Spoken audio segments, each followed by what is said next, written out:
Mereka ketakutan karena tofan dan badai sedang mengamuk. Tiba-tiba Yesus datang. Dan seorang murid yang dikasihi, dia mengenal itulah Yesus. Lalu saudaraku Petrus berkata, "Guru, kalau engkau itu, buatlah aku berjalan." Kemudian Petrus turun, karena Yesus katakan, "Marilah." Ketika berada di tengah jalan, mungkin beberapa langkah, dia melihat badai, dia melihat gelombang, sehingga dia tenggelam. Kemudian Yesus berkata, "Hai orang yang tidak percaya atau kurang percaya, mengapa engkau ragu bimbang?" Mari saudaraku, saat ini saya mau rindu menyanyi pujian di tengah ombak. Haleluya.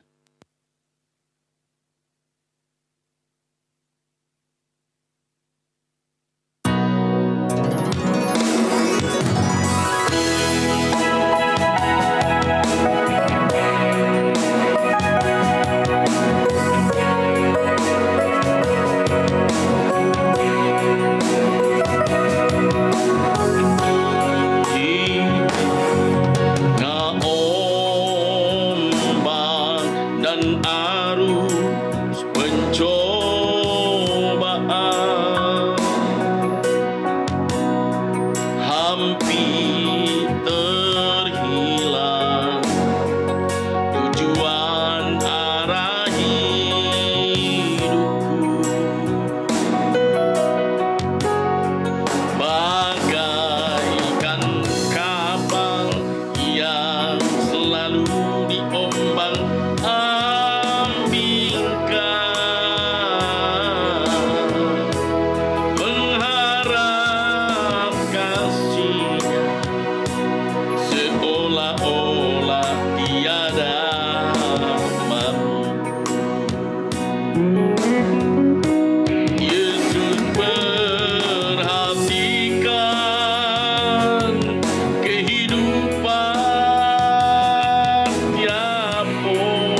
Puji Tuhan, haleluya, amin. Salam sejahtera dalam kasih Kristus. Semoga saudara sehat dan terus diberkati Tuhan bersama dengan keluarga. Bersama saya Pendeta Brian Taruh dalam program Life Motivation. Saudara yang diberkati Tuhan, marilah saudaraku hari-hari ini kita merenungkan bahwa dengan adanya COVID-19 ini, saya melihat bahwa ada begitu banyak kerugian-kerugian yang terjadi. Selain yang mungkin hampir setiap hari korban yang berjatuhan, apakah itu yang terdampak atau yang terkapar COVID-19 positif, atau mungkin mereka yang juga dipanggil Tuhan. Belum lagi saudara kepanikan yang terjadi, ketakutan yang terjadi, membuat manusia di bawah kolong langit ini merana. Saudara,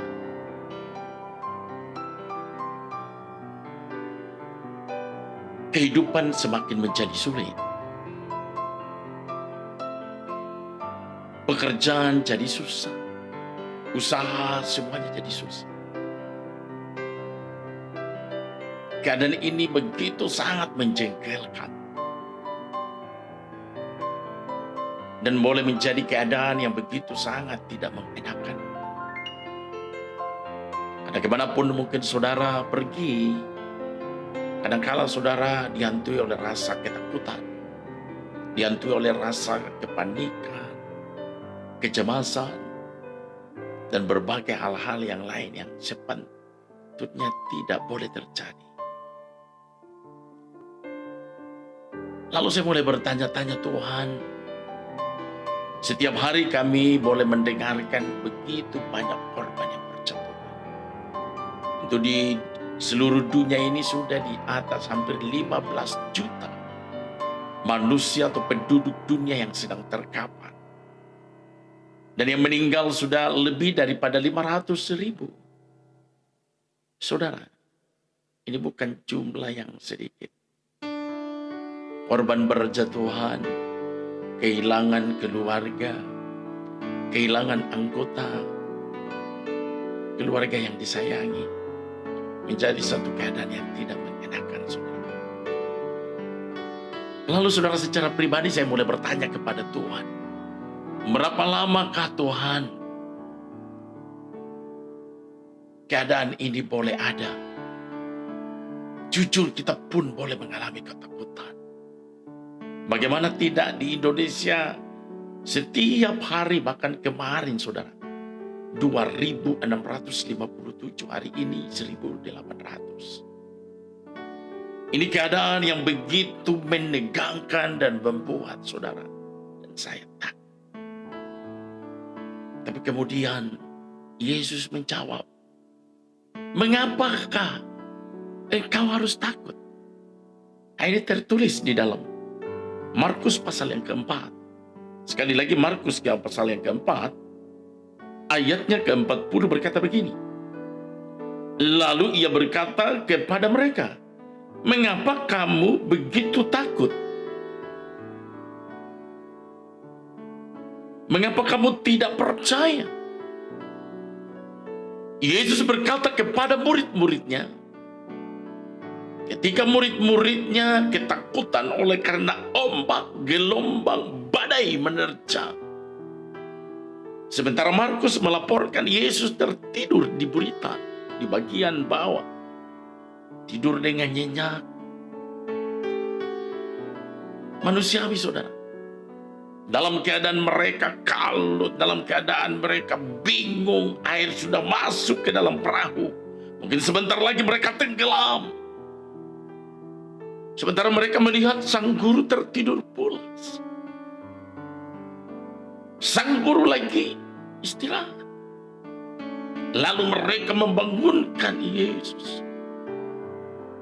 Guru, tidak pedulikah engkau akan keadaan ini? Sebuah pertanyaan, sebuah statement yang mengagetkan Yesus. Lalu Yesus menenangkan badai dan gelombang itu. Kemudian dia berkata tadi, lalu ia berkata kepada mereka, mengapa kamu begitu takut? Berikutnya adalah, mengapa kamu tidak percaya? Saudara, memang tidak mudah ketika kita menjalani kehidupan. Di era kehidupan yang saat ini begitu sulit. Era kehidupan yang saat ini begitu berat. Karena, saudara, bencana ini boleh menjadi pandemi. Artinya mengglobal untuk seluruh dunia. Tidak ada lagi satu negara yang bebas dari COVID-19. Keberadaan Yesus yang boleh menghardik danau itu, badai itu. Sebenarnya dia mau memberitahu kepada murid-muridnya bahwa dia ada. Dan dia selalu menyertai. Saudara yang diberkati Tuhan, tapi kadang-kala kalau kita aplikasikan dalam kehidupan kita sehari-hari, sebagai orang percaya sekalipun, ketika diperhadapkan dengan tantangan, diperhadapkan dengan kesulitan, bahkan Alkitab berkata seorang pahlawan pun menangis. Anak Tuhan kepanikan, anak Tuhan kecemas, anak Tuhan boleh mengalami ketakutan. Seharusnya saudara, tidaklah demikian. Karena di dalam diri kita sebagai orang percaya, ada keberadaan Tuhan, ada Roh Kudus. Ketika Yesus menghardik danau atau badai dan gelombang itu, tersirat bahwa dia datang dalam segala keadaan. Dialah Tuhan yang boleh masuk dalam setiap keberadaan hidup manusia. Dia bukan hanya di dalam, ya mungkin, pengajaran di atas bukit di ayat-ayat sebelumnya. Di pasal 4 ayatnya yang pertama sampai ke 33. Bagaimana Yesus mengajarkan berbagai perumpamaan. Ada perumpamaan tentang seorang penabur. Ada juga perumpamaan tentang pelita dan tentang ukuran. Ada juga perumpamaan tentang benih yang tumbuh. Ada juga perumpamaan tentang biji sesawi.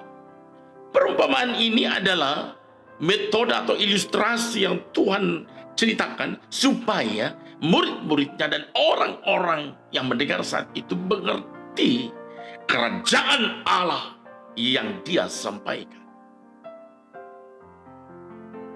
Inilah keadaan Yesus. Di dalam pengajaran ada dia. Yesus bisa kita temui melalui pengajaran kebenaran Alkitab. Betul itu.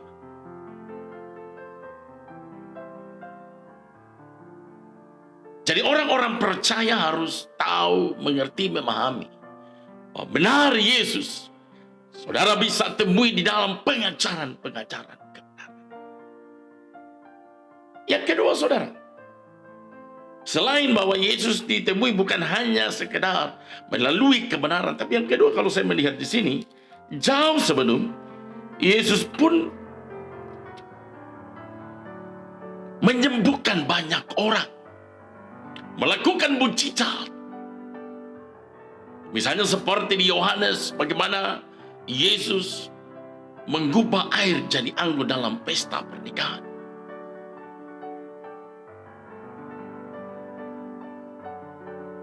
Yesus bisa temui di dalam setiap mujizat-mujizat yang datang dari surga. Nah ini saudara. Apalagi saudara?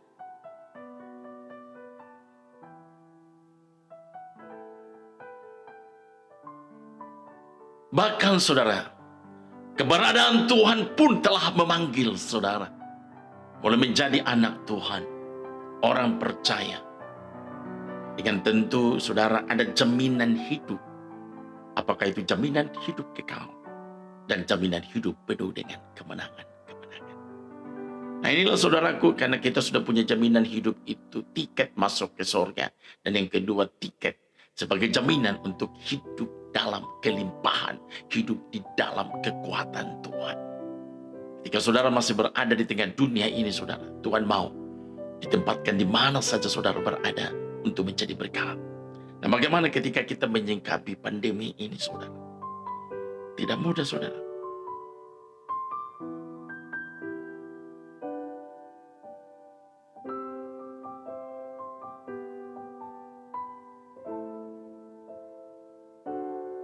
Sekalipun dia menegur murid-muridnya, dia berkata bahwa, mengapa kamu begitu takut? Mengapa kamu tidak percaya? Nah ini saudara, seharusnya adalah murid-muridnya dan kita semua lebih percaya. Tapi selalu masih ada gap antara percaya dan khawatir, takut, bingung, bimbang, panik. Seharusnya itu tidak terjadi. Ada di dalam diri orang percaya, di dalam diri umat-umat Tuhan, orang-orang Kristen, ada Roh Kudus yang mendiami hidup saudara. Memberikan kemenangan Roh Kudus itu. Memberikan sukacita di saat mungkin saudara sedang sedih. Memberikan penghiburan ketika mungkin saudara sedang berduka. Memberikan kekuatan ketika saudara sedang lemah. Bahkan memampukan saudara dalam segala kelemahan-kelemahan saudara. Bahkan ketika saudara juga bahkan gak mampu berdoa, Roh Kudus yang terus memampukan saudara masuk di dalam hadirat Tuhan. Dalam doa-doa yang bahkan mungkin tidak bisa terucapkan dengan hikmat. Tapi melalui kuasa Roh Kudus, Anda mungkin hanya menyatu dengan Tuhan. Tapi saudaraku, mengapa?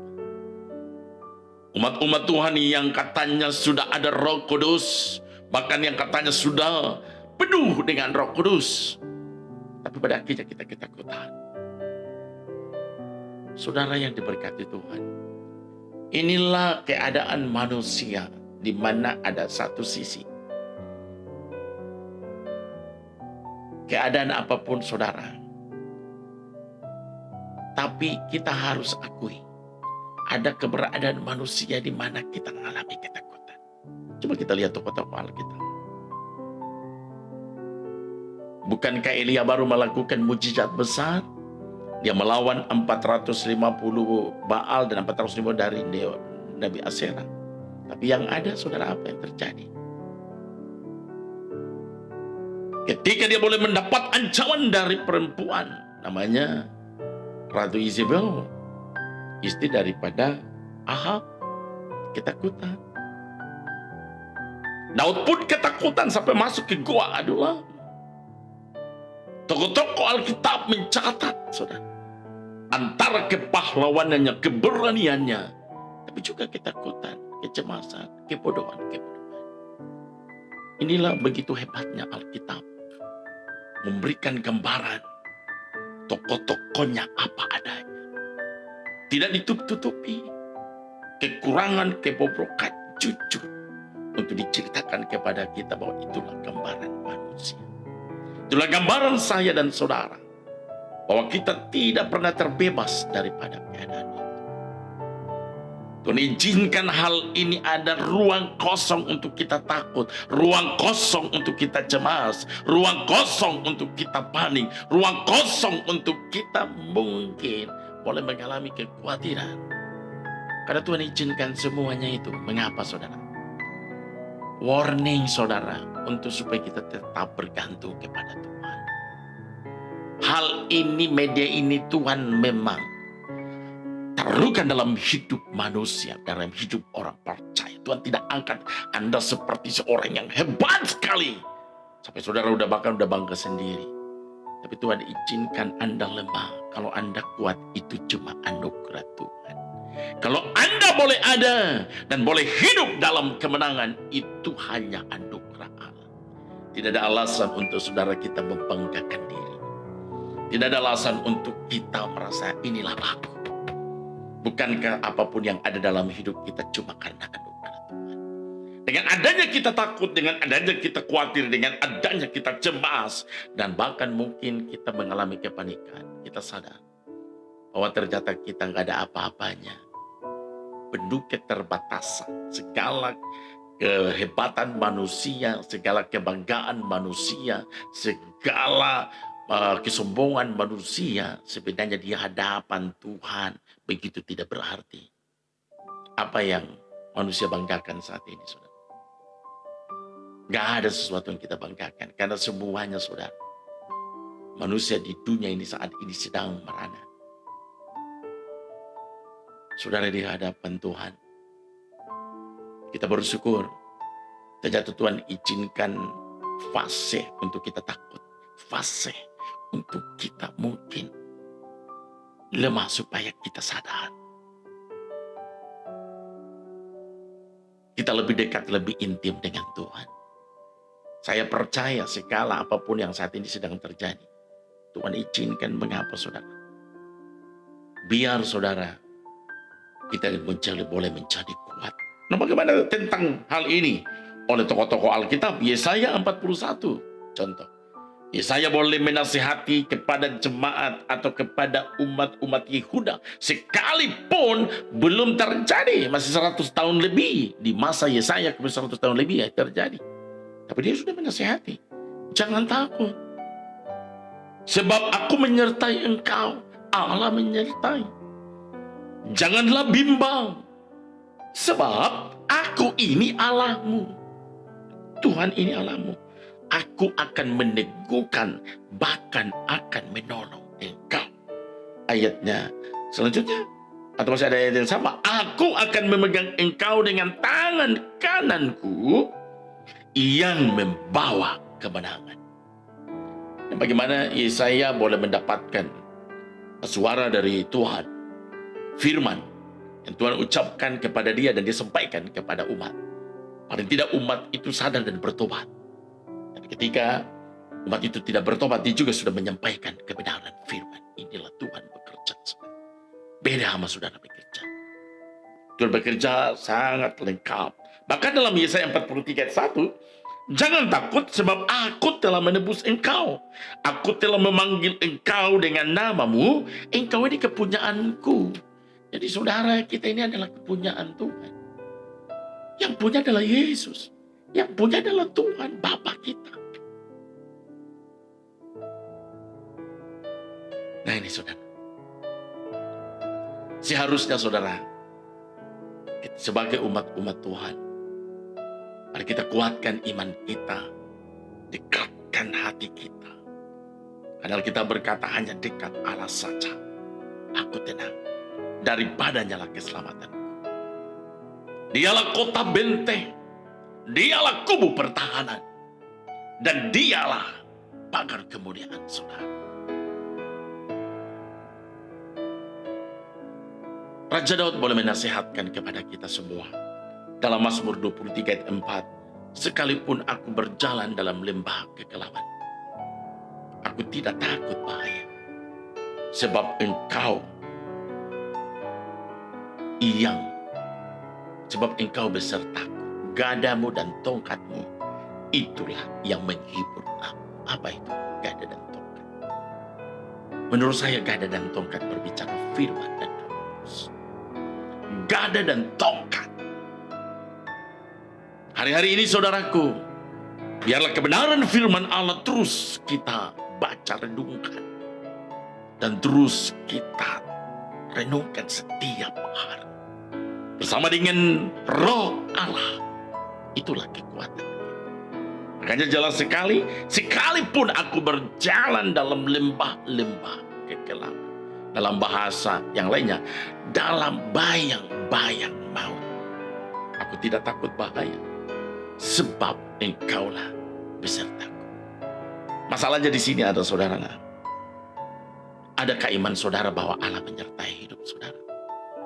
Kadang-kala kita melihat ketika tantangan itu ada, masalah itu seperti murid-murid. Mereka tanpa menyadari bahwa sebenarnya di dalam perahu ada Yesus. Dalam kehidupan kita ada Tuhan. Jangan biarkan Yesus tertidur di buritan. Jangan biarkan Yesus tertidur di buritan keluargamu, rumah tanggamu. Biarkanlah dialah yang akan memimpin hidup kita. Dialah nakoda kehidupan. Nakoda pribadi kita, nakoda keluarga kita, nakoda gereja kita. Dialah Yesus. Jangan dijadikan dia penumpang di dalam rumah. Atau menjadi tamu undangan saja. Tapi jadikanlah dia pemimpin. Saya percaya dia akan menyertai, membela, dan terus menyatakan kasihnya yang besar untukmu. Bahkan kalau saudara baca di Mazmur 27 ayat yang pertama, Tuhan adalah terangku dan keselamatanku. Kepada siapakah aku harus takut?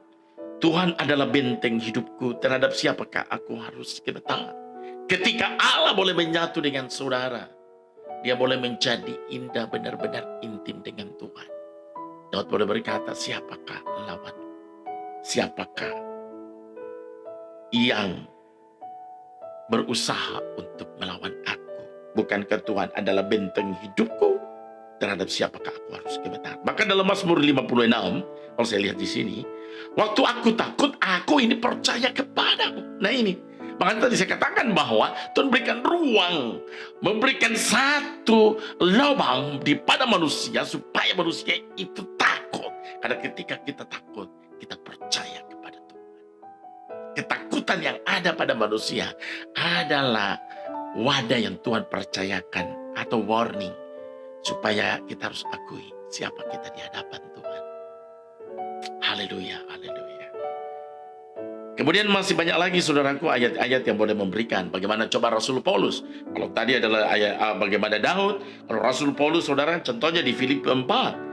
Janganlah hendaknya kamu khawatir tentang apapun juga, tetapi nyatakanlah dalam segala hal keinginanmu kepada Allah dalam doa dan permohonan dengan ucapan syukur. Ayat 6, ayat 7-nya, damai sejahtera Allah yang melampaui segala akal akan memelihara hati dan pikiranmu dalam Kristus Yesus.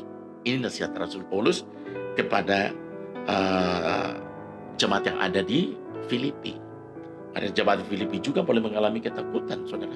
Ya, oleh karena ya, tantangan yang berasal dari dalam, dari orang-orang yang sudah menjadi berjemaat, tapi banyak juga yang kembali, saudara, kepada ya, agama yang lama, jadi Yudaisme kembali. Dan tambah lagi tantangan yang harus mereka alami juga dari yang kekaisaran Romawi yang terus boleh mengintimidasi dan bahkan melakukan penyiksaan kepada umat-umat Tuhan. Ini luar biasa. Jadi makanya dia memberikan kekuatan, memberikan harapan kepada jemaat Tuhan yang ada di Filipi. Nah, bagaimana coba kalau kita melihat, kalau kepada pribadi, Rasul Paulus menasihati kepada Timotius, 2 Timotius 1 ayat 7, dia berkata begini, sebab Allah memberikan kepada kita bukan roh ketakutan. Jadi ketika Tuhan berikan roh dalam hidup saudara adalah roh bukan ketakutan, tetapi melainkan adalah roh yang membangkitkan kekuatan kasih dan ketertiban. Roh yang membangkitkan, roh yang mendorong, roh yang mendinamik, supaya bangkitlah kekuatan kasih dan ketertiban. Karena Timotius masih muda. Mungkin dia merasa bahwa, aduh, bagaimana saya memimpin jemaat, bagaimana saya yang boleh menjadi berkat. Mungkinkah di sana masih ada ya majelis-majelis, penatua, diaken-diaken yang tua-tua. Waduh, mungkin mereka berwibawa. Ketakutanlah Timotius. Namun di sini betapa penting Rasul Paulus boleh menguatkan, memberikan harapan. Bahkan Yohanes pun di dalam 1 Yohanes 4 ayat 18 berkata, di dalam kasih tidak ada ketakutan. Ini Yohanes murid Yesus. Kasih yang sempurna melenyapkan ketakutan. Saudara, kasih atau cinta. Ketika benar-benar kita boleh menyatu dengan kasih Tuhan, menyatu dengan cintanya Tuhan, saudara gak takut lagi. Karena kematian di dunia inilah saudara, sebenarnya hanyalah keadaan yang Tuhan izinkan. Sebab saudara udah yakin dan percaya bahwa hidup saudara sudah menjadi warga sorga. Cinta itulah yang membuat saudara bukan tidak takutkan saudara stres, tapi saudara yakin hidup dan mati, kata Rasul Paulus, saya tidak tahu memilih yang mana. Kalaupun aku hidup untuk Kristus. Tapi kalaupun aku mati, dia bilang itu sebuah keuntungan. Ini luar biasa. Harapan kehidupan. Bagaimana dengan Matius? Matius 6 ayat 34. Sebab itu janganlah kamu khawatir akan hari esok. Karena hari besok mempunyai kesusahannya sendiri. Nah ini. Padahal saudara di masa pandemik ini kita mulai bingung, kita mulai khawatir tentang hari esok. Bagaimana nasib anak-anakku, bagaimana nasib pekerjaanku, bagaimana nasib pelayananku. Mungkinkah saudara adalah guru sekolah Alkitab, guru sekolah tinggi. Saudara mungkin adalah pegawai negeri, mungkin saudara adalah pegawai swasta. Atau mungkin saudara belum bisa bekerja. Kita mulai bingung tentang masa depan. Gak usah takut. Di sini Matius boleh memberikan harapan. Nah, bagaimana dengan Petrus? 1 Petrus 5 ayat 7, saudara. Serahkanlah segala kekhawatiranmu kepadanya, sebab ia yang memelihara kamu. Ini luar biasa Petrus. Dia menasihati kepada kita. Dia menasihati kepada jemaat pada saat itu. Dan ini juga relevansi buat saudara. Supaya kita belajar menyerahkan setiap ketakutan, kekhawatiran, kebingungan kita kepada Tuhan. Sebab yakin percaya Dia Allah kita yang memelihara hidupku, hidup kita semua. Kemudian bagaimana Markus? Markus pasal 6 ayat 50. Tenanglah aku ini, jangan takut. Ini Markus boleh dia mendengar dan bahkan jadi copy paste perkataan Yesus. Haleluya saudara. Luar biasa sekali. Kalau saudara demikianlah mungkin sharing saya dengan saudara. Hari-hari ini saudara adalah menjadi waktu yang paling terindah untuk kita merenungkan bagaimana perjalanan kehidupan saudara, pengiringan kita dengan Tuhan. Apakah kita stop? Tidak, saudara. Jangan stop oleh karena COVID-19. Pelayanan begitu luas. Tuhan izinkan alat-alat elektronika melalui YouTube, melalui Instagram, melalui Facebook, melalui apa saja saudara. Kita pakai untuk melayani Tuhan. Ada di luar sana begitu banyak saudara, jemaat-jemaat Tuhan, orang-orang percaya yang membutuhkan kasih Tuhan. Semoga kebenaran firman Tuhan malam ini boleh memberikan jawaban, kekuatan, harapan bahwa saudara di dalam Tuhan tidak pernah salah. Jangan keluar, jangan lompat lagi, tapi tetap menyatu. Karena Dia tahu apapun yang terjadi. Dalam ayat 23 ayat 10. Ia tahu jalan hidupku, seandainya Ia menguji aku akan timbul seperti emas. Mungkinkah setelah ini Tuhan sudah mempersiapkan kehidupan saudara? Mungkinkah kita tidak tahu, masih sebuah misteri. Tapi saya percaya, apapun yang terjadi selalu dalam perencanaan Allah. Allah sudah merencanakan. Tuhan sudah mempersiapkan yang terbaik. Tuhan sudah mempersiapkan kehidupan kita tentu yang paling terindah. Semoga saudara bersama dengan keluarga sehat dan terus diberkati oleh Tuhan. Puji Tuhan. Shalom. Salam sejahtera buat kita semua.